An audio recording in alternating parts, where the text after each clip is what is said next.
It was another deep playoff run for the Golden Knights as they made their way to the third round before falling to Montreal.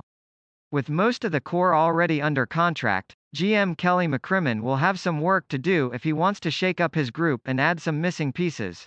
With over $76 million in commitments for next season already and a prominent unrestricted free agent, who will be addressed later, there isn't much in the way of financial wiggle room for Vegas.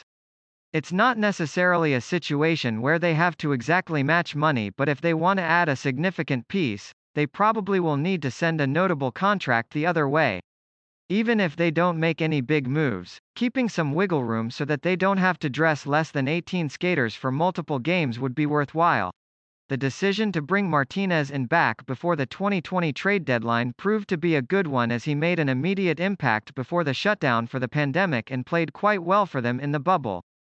That carried over to 2020-21 where he logged over 22 minutes per game while picking up 32 points in 53 games, the best point-per-game average over his career. His production tapered off a bit in the playoffs, but to be fair, he was also playing with a broken foot. With how he has performed the last few years, there will be no shortage of interest if he gets to the open market. If Vegas can't agree on a contract with Martinez, they'll need to find a way to replace him. Nick Hague played well this season, but is he ready to step into a top 4 spot on the left side?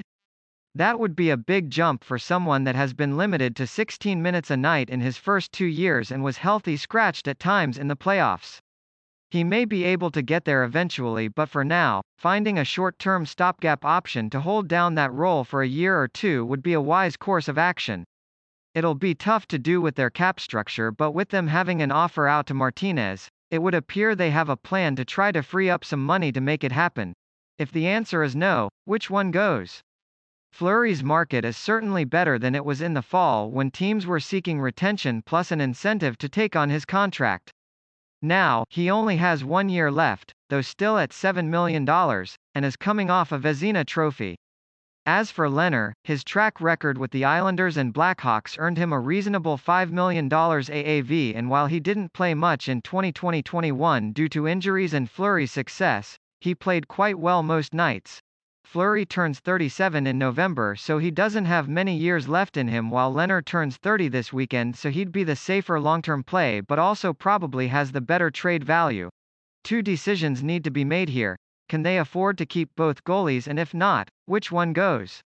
The Olympic break has led to a compression of games that's similar to what this year was, so having a top tandem would give them a big leg up.